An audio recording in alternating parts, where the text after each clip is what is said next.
Mardi après-midi, au centre-ville de Montréal, un homme fume de la drogue à l'entrée d'une station de métro.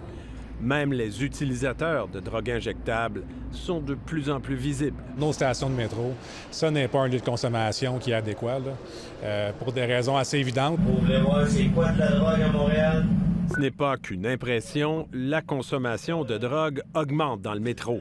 En 2023, il y a eu 661 interventions pour consommation de drogue. En 2024, on est passé à 1986 interventions.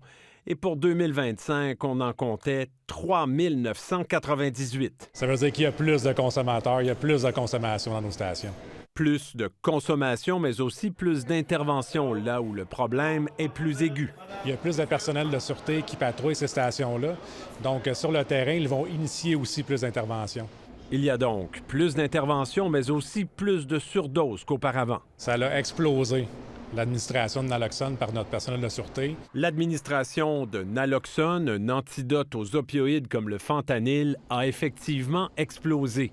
En 2023, 25 personnes ont reçu de la naloxone dans le métro de Montréal.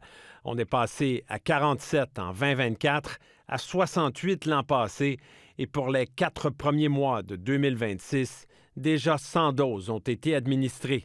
Ça reflète l'augmentation généralisée des surdoses depuis janvier. Là, on est dans une période, effectivement, depuis peut-être 6 semaines, 2 mois, où ce qu'on voit une augmentation marquée du nombre de surdoses. Il faut être capable de ramener le sentiment de sécurité. Puis ça, évidemment, c'est sûr que ça passe par une augmentation des constables. Le syndicat des constables pense qu'on peut rétablir un climat de sécurité dans le métro.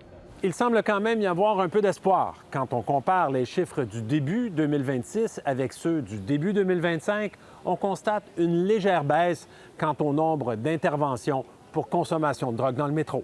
Ici David Gentile, Radio-Canada, Montréal.